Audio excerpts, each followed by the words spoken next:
오늘 하나님께서 우리에게 주신 말씀 찾겠습니다. 잠언입니다. 잠언 28장 15절 말씀. 잠언 28장 15절 말씀 함께 보겠습니다. 943페이지입니다.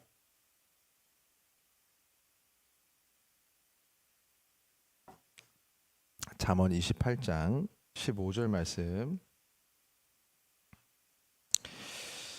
우리 다 같이 한 목소리로 읽겠습니다. 가난한 백성을 압제하는 악한 관원은 부르짖는 사자와 줄인 곰 같으니라. 아멘. 이 새벽에 그냥 찬양만 하니까 더 은혜가 되네. 저는 그냥 참 감사합니다. 반주 주셔서. 28장 말씀은 뭐 늘 말씀드리고 있지만 계속해서 지금 우리가 하나의 빛 안에서 읽어야 된다.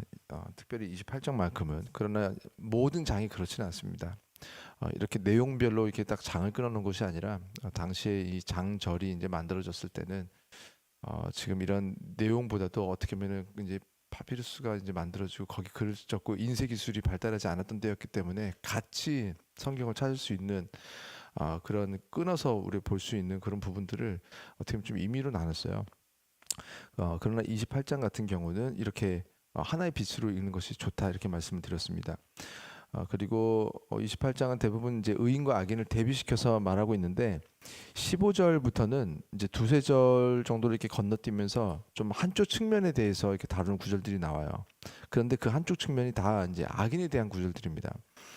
그래서 의인과 악인을 대비시키다가 이제 15절, 17절, 21절, 22절, 24절은 이 악인에 대한 부분, 그래서 악인에 대해서 조금 더 풀어야 되는 부분들에 대해서 나오는데 그만큼 이제 잠언은 의인이 받을 복도 얘기해 주는 거 계속 얘기를 해주곤 있어요. 의인이 어떻게 잘 되는지. 그러나 악인이 경험하게 될 재앙에 좀 집중을 하고 있는 것을 보여줍니다. 그러나 한쪽으로 이렇게 치우쳤다 그렇게 보기는 어려워요. 갈라디아서 3장 23절 24절을 보면은 그렇게 나와요. 율법은 우리를 그리스도께 인도하는 초등교사가 된다. 근데 25절 보면 믿음이 온 후로는 우리가 초등교사 아래에 있지 않다. 그러니까 이거를 이제 율법으로 이제 변환해서 읽으면 그렇죠. 믿음이 온 후로는 우리가 율법 아래에 있지 않다. 율법의 영향을 받지 않는다. 다시 말해서 믿음으로 구원을 받는 예수 그리스도의 복음이 들어온 이후 구원을 받는 방법, 사실은 예수님께서 말씀하신 복음이 있기 전에는 율법을 통해서 구원을 받았어야 됐어요. 그런데 믿음으로 구원을 받는 예수 그리스도의 복음이 들어오고 결국 율법이 말하는 거는 이 죄가 해결되는 거는 결국 번제였거든요. 그래서 하나님과 우리가 대속 제물을 계속해서 우리가 말하고 있었던 뭐 양, 뭐 소, 뭐 염소, 비둘기, 뭐 곡식 뭐 이런 것들이 사실은 영원한 대속물이 되신 예수님이 오시기 전까지 있었던 대속물이었고 예수님이 오신 뒤로는 영원한 이제 단회적인 그런 화목제물이 되셔서 예수 그리스도를 믿음으로 말미암아 그 전에 있었던 계속 있어왔던 모든 번제가 한 번 영원한 번제가 한 번에 드려진 거예요. 그래서 더 이상 율법이 말하는 조건으로 우리는 구원을 받지 않고 이제는 복음으로만 구원을 받는다. 율법이 필요했지만 율법의 역할은 우리가 예수를 믿는 믿음에 이르게 하는 복음이 이 세상에 주어진 그 순간까지만 필요하지만 그 순간까지는 필요합니다. 많은 분들이 이걸 놓쳐요. 지금 복음이 우리 안에 들어가기 전까지는 그러면 우리는 다른 것으로 구원받을 수 있는 방법이 없다면 사람들이 일단 초등교사래잖아요. 일단은요 지금 적용하기가 가장 쉬운 게 어쩌면은 율법이에요. 율법이 우리는 이제 이미지를 일단은 율법은 너무 강해, 너무 무서워, 너무 때로는 이렇게 사랑해 뭐 하나님 이런 느낌보다는 율법을 보면은 너무 무서운 하나님이야. 그러면서 이 율법은 부담스러워. 저걸 어떻게 해? 그 율법은 뭔가 안 좋은 것처럼 말을 이제 그렇게 이미지를 가지고 있는 분들이 있는데 그렇지 않아요. 율법은요 엄청나게 사랑의 법이었어요. 우리가 이제 학교 다닐 때 함무라비 법전이라고 배우고 있었던 그런 눈에는 눈, 이에는 이. 어쩌면요 사실은 그 함무라비 법전은 이 하나님께서 주신 이 말씀에서 사실 출발했다고 보는 것이 옳습니다. 그 함무라비 법전이 있기 전에 훨씬 전부터 사실은 이 창세기부터 내려오는 그런 하나님의 관점은요 원수를 갚는 것 자체가 크게 문제가 아니었어요. 그래서 하나님은 나는 원수 갚는 하나님이라고 했거든요. 그 말은 원수 갚는 것은 악한 것이 아니라는 거예요. 그러니까 원수를 어떻게 갚을 것이냐가 더 중요했어요. 그래서 그 당시 제가 이거는 뭐 이제 새벽 예배 오시는 분들은 아시겠지만 원수에게 딱 원수가 나에게 낙하게 한 것만큼 정확하게 그만큼만 딱 갚는 것은 선이었습니다. 심지어. 그래서 눈에는 눈만큼만, 이에는 이만큼만 복수하는 거예요. 그건 선한 거예요. 근데 누구도 그렇게 하지 못하는 거예요. 누가 이제 부족 시대 때 와서 부족장 아들을 딱 죽였어요. 그러면은 이쪽 가가지고 부족장 아들만 딱 죽이면 선입니다. 근데 절대 그런 일이 일어나지 않아요. 부족장 아들 딱 죽이고 갔다. 그러면요 여기선 계획을 합니다. 이 부족을 몰살시키기로. 그래서 전혀 죄와 상관없는 사람들까지도 칼 들고 가서 밤에 가서 싹 다 죽이는 거예요. 나라 간의 전쟁도 그래요. 뭔가 좀 나쁘게 한 게 있나 보죠. 지금 기분이 나빴나 보죠. 말로 뭔가 상처를 받았나 보죠. 그러면요 이 나라를 아예 몰살시키기로 계획을 하는 게 이게 기본적인 사람의 심성입니다. 우리 모두가 그래요. 우리 모두가. 그래서 만약에 하나를 죄를 졌을 때 이쪽에 와서 진짜 하나만 갚잖아요. 그럼 이쪽이 그런가 보다를 못해요. 자기들이 죄 져놓고 갚아졌는데도 불구하고 이제 다시 이 부족을 싹 다 멸망시키기를 계획하는 것이 사람입니다. 그래서 눈에는 눈, 이에는 이 법은요 굉장히 선한 법이고 그 당시 지켜지기 어려울 정도의 대부분 못 지키는 아주 선한 법이었습니다. 그래서 율법은요 우리 눈에는 지금 굉장히 뭐 좀 거칠거칠해 보이지 사실은 율법은요 굉장히 사랑의 법이고 따뜻한 법이었어요. 그 당시 누구도 할 수 없었던 최고의 선이었습니다. 그러나 그마저도 복음이 오기 전까지 딱 그때까지만 지켜져야 했고, 그러나 복음을 알기 전까지는요 로마서 1장 2장 읽어보면은 복음을 듣기 전에 사람들은 어떻게 구원을 받느냐, 그 사람들은 율법으로 구원을 받는데요. 그럼 율법을 듣지 못한 사람들은 어떻게 하냐, 그 사람들은 하나님께서 이미 넣어놓으신 모든 사람들에게 넣어놓으신 양심으로 하나님을 알게 하신 데 있어요. 그래서 누구도 나는 몰랐다라고 변명할 자가 없다. 그래서 천국에 갔더니 나는 복음 못 들었는데요, 나는 율법 못 들었는데요, 나는 한국에서 태어나지도 않았고 나는 이스라엘에서 태어나지도 않았는데요, 나는 어떻게 내가 알았으면 그걸로 했죠. 그래. 그러나 모두에게 그 양심이, 이제 우리가 도덕책에서 배운 양심 말고 빛이라는 표현으로서, 그러니까 양심, 밝은 부분, 하나님께서 우리 안에 어쩌면요 창세기 1장 3절에서 빛이 있으라 하면서 있으셨던 그 빛의 연장선인가, 사실 그것이 분명하게 여기 나오지는 않지만 분명히 빛이라고 이거를 말씀하셨고, 양심은요 밝은 부분인데 그 밝은 부분을 우리 안에 넣어 놓으셔서 우리가 하나님을 인식할 수 있게 만들어 놓으셨다는 거예요. 어디에서 어떤 섬에서 외딴 섬에 태어나서 짐승과 살아도 하나님을 인식하고 찾아낼 수 있는 것들, 하다못해 밤에 그냥 하늘을 보면서 별들만 쫙 보더라도 그 별들이 압도되면서 분명히 무언가가 있다, 누군가가 있다, 내가 언어를 알지 못하고 있어도 분명히 신을 의식할 수 있는 것들을 우리 안에 넣어 놓으셔서, 동물이나 뭐 어떤 뭐 풀들은 그렇게 못한다는 거예요. 사람은 이 세상에서 이렇게 막 물이 흐르는 것을 보면서도, 바람이 막 부는 것을 보면서도, 우리 막 별들을 보면서도, 하늘이 막 그렇게 해외로 인해서 찌는 것을 보면서도 신을 찾아낼 수 있는, 이런, 우리는 이제 그 사회과학에서는 종교성이라고 말을 합니다. 신이 있지 않을까? 라는, 그것은요 하나님께서 우리 안에 넣어 놓으신, 하나님께서 주신 그 밝은 부분, 양심에서 비롯된 것이라는 거예요. 그래서 그 이제 로마서 1장 2장에서 나오는 것들은 이렇게 우리 모두가 하나님을 알게 된다. 우리 모두가 복음을 알지 못해도, 그런데 율법을 들었으면 율법으로 구원을 받을 수 있고, 복음을 알게 되면 복음으로 구원을 받을 수 있는데, 복음을 통하여서 우리가 구원을 받기가 사실은 가장 수월하면서도 가장 모든 사람들이 구원을 받을 수 있는 그런 길이라는 거예요. 사실 복음을 들었다는 것은 엄청난 축복입니다.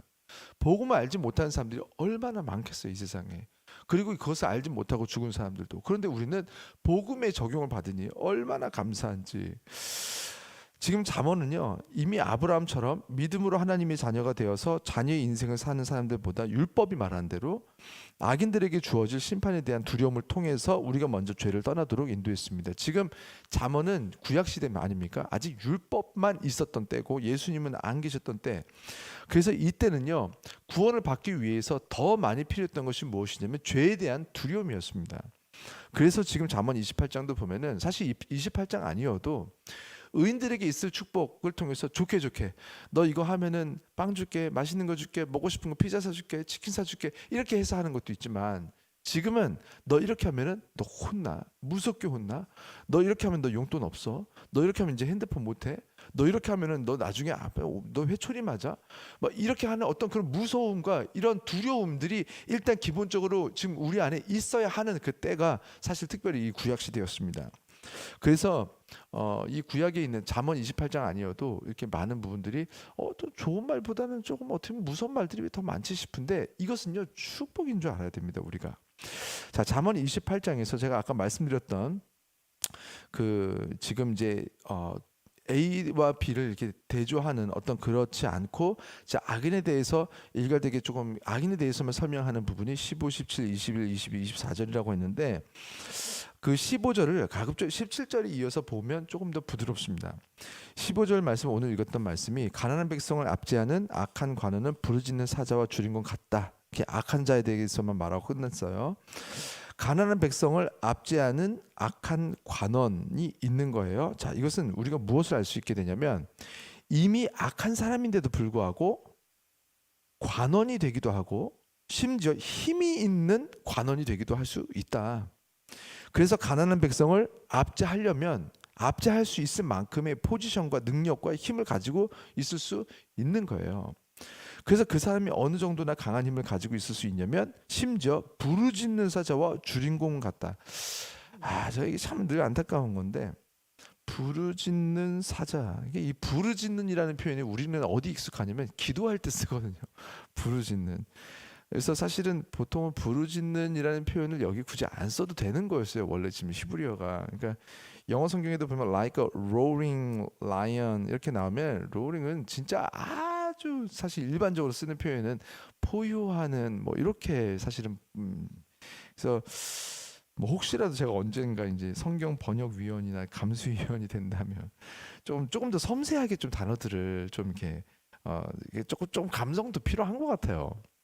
그래서 그런 단어들, 그러니까 그냥 좋은 표현을 쓰고 싶은 게 아니라 똑같이 사실은 번역 그 사전은 똑같이 가지고 감수하는 거거든요. 번역하고. 근데 여기서 이왕이면 부르짖는이라는 표현이 이렇게 기도하는 사람들에게 많이 쓰여졌으니까 가급적 부르짖는이라고 해도 되죠. 사자가 부르짖는다.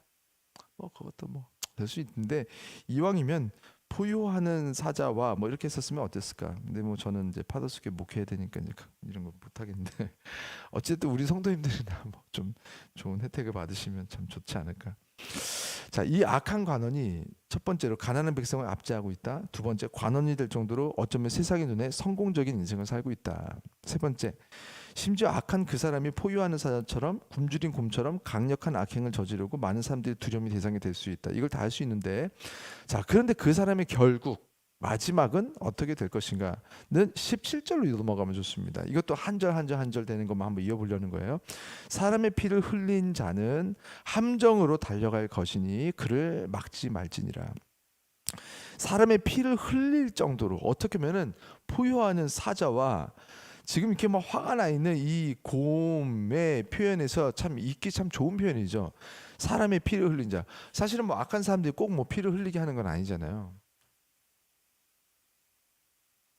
근데 이제 15절에 쓴 이 메타포, 이 사자나 곰의 어떤 그런 메타포에서 참 읽기 좋은 표현이 이렇게 피를 흘리는 것이고, 이를 피를 흘릴 정도로 포악한 사자와 곰 같은 그런 악인은 어떻게 된다? 반드시 함정으로 달려간다. 근데 그 함정은 누가 판 걸까요? 잘못 이해하면은 하나님이 팠을 것처럼 생각을 합니다. 하나님이 함정을 파지 않았을까? 함정. 그러니까 진짜 안 보이는 구덩이를 하나님께서 파놓으셨을까? 과연 그 함정이라는 단어가 그럼 언제 쓰였을까? 지금 최근에 있는 이 똑같은 저자가 쓴 함정이라는 메타포가 어떻게 쓰여졌는지 좀 찾아보면 좋아요. 그게 10절에 나와요. 10절에 보면 정직한 자를 악한 길로 유인하는 자는 스스로 자기 함정에 빠진다 이렇게 나와요. 그걸 보면 함정을 파는 자가 누구냐면 자기 스스로 만든 거예요. 보니까 자기가 만든 함정, 즉 10절에 정직한 자, 또 지금 나오는 가난한 자를 빠뜨리기 위한 그 사람들 빠뜨리기 위해서 판 자기의 함정에 스스로 빠진다. 그래서 악한 자는 17절 말씀대로 자기가 만든 함정으로 너무 감사한 거는 달려간대요. 자기들이 열심히 살아요. 그러니까 지금 표현이 달려간다라는 표현도 사실은 굉장히 지금 문학적인 표현들인데 이거를 그 실제로 누가 달려가고 있어서 그 사람을 보면서 한 말은 아닐 거 아니에요. 그러니까 지금 하나하나 그것을 향한다, 그것으로 걷는다, 그것으로 달려간다, 그것으로 날개처럼 날개 있는 것처럼 날아간다. 이런 표현들 하나하나가 사실은요 굉장히 이거 그냥 막 말 그냥 쏟아내다가 주워 담은 것이 아니라 한마디 한마디 사실 그때 얼마나 고민하면서 이걸 적었을까요? 기도하면서 또 하나님께서 지혜를 주신 사람 아닙니까? 특별히 솔로몬은. 그러면 이 한 구절 한 구절 그 한 어휘 하나에 사실은 지금 하고 싶었던 그런 어떤 방향성에 대해서 많이 담았을 거예요. 그래서 사람의 피를 흘린 자는 함정으로 달려간대요. 어떻게 보면 감사한 거예요. 그 사람들이 열심히 살아요. 최선을 다해서 살아요. 그래서 어떻게 보면 참 이렇게 야, 그 악인인데도 열심히 산다. 저렇게 살면 잘 살지 싶고 사실 그렇거든요. 근데 그 열심히 어디를 향한 열심이냐면 자기가 파놓은 함정을 향한 열심이 돼서 그쪽으로 달려간대요. 그때 어떻게 해라? 그를 막지 말지니라 이렇게 나와요. 사람의 피를 흘린 자라고 나오지만 사실은 이제 또 영어 성경에 보면 the guilt of murder 이렇게 나옵니다. murder 그러니까 이거는 살인자를 말하는 겁니다. 살인한 자의 guilt 어떤 guilty 하면은 유죄 뭐 이렇게 판단이 되는 건데 그 살인자의 죄 살인자를 말하는 것인데 그 사람은 will be a fugitive 이렇게 나오는데 fugitive는 뭐냐면은 도망자가 될 것이다 이렇게 나와요. 도망자가 될 것이다. 근데 그때에 언제까지 도망자가 되냐 하면 영어 성경에 보면은 till death 이렇게 나옵니다. 죽는 그날까지 죽음이 이르기까지 계속해서 도망자의 삶을 살게 된다. 누가 이렇게 힘을 가진 관원인데도 불구하고 저는 요즘에 모르겠어요. 저는 국민의힘도 아니고 민주당도 아니어서 근데 지금 얼마나 지금 속이 막 타들어갈까 막 싶습니다. 요즘에 뉴스 나오면 계속 그것만 나오니까 지금 그 압수수색을 하면서 그 이제 녹음 모든 통화를 다 녹음을 한 건가 싶어. 2만여 건의 이 녹음 기록이 있다니까. 근데 그 중에서 지금 2천 건만 지금 이게 나왔고 그래서 그 중에서 이제 몇 가지가 막 터져 나오는데 뭐 물론 이것이 뭐 누군가에게는 뭐 모함이다, 함정이다, 뭐 저는 모르겠어요. 누가 옳은지 그른지. 그런데 일단은 그 지금 뭔가 이게 어쨌든 만약에 사실은 죄가 아니었다면 이거 다 오픈되면 어떻습니까? 내가 통화한 기록이 지금 2만여 건이 다 나왔어. 그런데 이 통화 기록에 보니까 누구를 도와야 되지 않을까요? 어려운 사람들을 도와야 되지 않을까요? 우리가 예수 믿어야 되지 않을까요? 누가 지금 요즘에 낙심했던데 우리 한번 좀 연락해봐서 그 사람 좀 도와주는 게 어떨까요? 그 누가 좀 요즘에 경제적으로 힘들다고 하던데 그분은 좀 이렇게 살려줘야 되지 않을까요? 나라가 이렇게 힘든데 우리 백성들이 우리 국민들이 이렇게 힘든데 정말 우리 정치인들이 우리가 먼저 회개해야 되지 않을까요? 우리가 돌이켜야 되지 않을까요? 이런 게 만약에 나오면 이거 검찰들이 이거 보면 들으면서 은혜 받지 않을까요? 그래서 어떤 생각이 들었냐면 저는 그걸 보면서 우리 성도님들의 핸드폰을 좀 누가 압수수색해서 가져가서 이거를 파서 검찰들이 듣다가 예수 믿게 되고 하나님을 사랑하게 되고 막 은혜를 받고 막 이거 들으면서 울고 그러면서 야 너도 들어봐 옆에 있는 사람 불러가지고 옆에 검찰실 불러 야 누가 이런 대화를 한다 야 통화를 하면서 이런 말을 한다 야 근데 이게 하나님이 이런가 봐 사실은 어떻게 보면은 우리들이 가지고 있는 서신서들이요 압수수색은 아니지만 이거 개인적인 편지였습니다.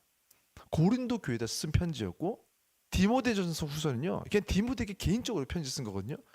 바울이 이걸 가지고 모두에게 알게 될 거라고 지금 그렇게 쓴 게 아니에요.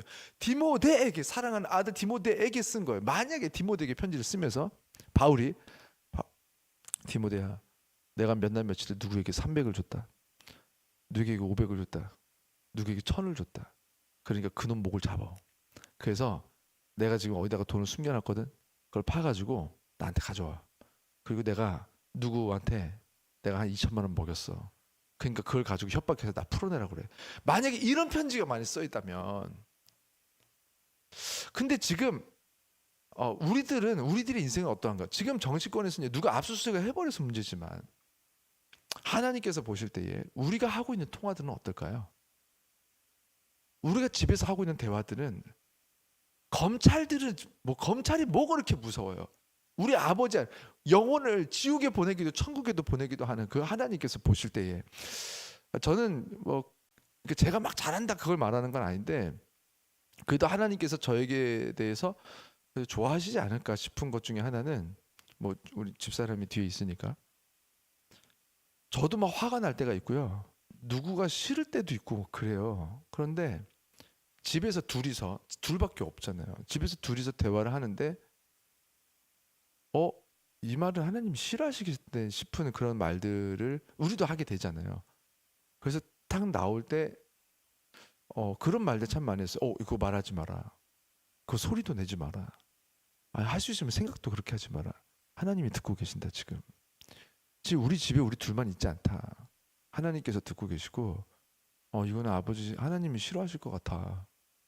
이렇게 말하고 이렇게 생각하면 하나님이 안 좋아하실 것 같아. 마음이 아프실 것 같아. 속상하실 것 같아. 우리 그 말 하지 말자. 마음으로는 화가 나고 미운 건 나도 이해도 되고 사실 제가 힘들었거든요. 그러니까 제가 당한 일들이에요. 근데 아내가 볼 때 너무 속상하죠. 남편이 그렇게 나쁜 사람들에게 나쁘게 당하니까. 그래서 막 화가 나는 거예요. 근데 그거 그 사람도 못됐지만 악하지만 하나님의 아들이고 딸인데 그거 얘기하지 말자. 들은 대로 역사하신다고 했으니까. 그래서 집에서도 하나님이 싫어하실 것 같은 말을 최선을 다해서 안 하려고 해요. 그러면 우리가 집에서도 하는 얘기가 전화 통화로도 하나님께서 기뻐하실 일들을 얘기를 하고 복음을 얘기하고 누구를 감싸는 얘기를 한다면 압수수색은 어쩌면 복음이 전해지는 기회가 되지 않을까요? 그래서 저는 예수를 좀 잘 믿는 정치인들이 좀 나왔으면 좋겠어요. 그래서 때로는 오해를 받아서 압수수색을 받는 것도 괜찮을 것 같아요. 그래서 전화 통화 기록이 다 노출이 돼서 전 국민이 그것을 듣고 하나님을 알게 되고 예수 그리스도 알게 되고 복음이 전해지게 되고 누구를 품고 사랑해야 되는 것이 무엇인지에 대해서 좀 경험하면 참 좋겠다. 왜 우리는 이걸 뭘 가져가는 것 자체가 문제가 돼야 될까? 숨겨야만 뭔가 돼야 될까? 그래서 우리는 이렇게 악한 자들이 사람의 피를 흘리게 하고 함정으로 달려가는데 Let no one support him 이렇게 나옵니다. 누구도 그 사람을 사실은 막지 말지니라 보다는요 서포트하지 마라. 그 사람들이 우리가 이게 이번에 디스크 검사하면서 특별히 S들 좀 조심해야 돼요. 착해서 누가 무슨 말하면 덮어놓고 서포트하는 거야. 누구 욕하면요 그래? 그놈이 그런 말 했어? 이 나쁜 놈이네. 야, 이게 너도 더 나쁘게 해. 야, 진짜 그러네. 야, 넌 잘못한 거 없어. 넌 괜찮아. 야, 그놈이 나쁜 놈이야. 야, 너도 나쁘게 해. 막 이게 왜 그렇게 말씀하시냐면 착해서 그런 거예요. 하나님 없이 하나님이 사라져 있고 하나님이 빠져 있는 곳에서 착한 것은요 악입니다. 악. 모든 죄는요 우리가 도둑질하고 뭐 살인하고 그래서 악이 아니에요. 하나님하고 끊어져 있는 상태. 하나님과 마음과 끊어져 있는 상태, disconnected condition. 컨디션이 죄의 상태지 죄 자체. 여러분 성경 보세요. 도둑질해서 지옥 안 가잖아요. 그럼 도둑질이 죄가 아니었던 거예요.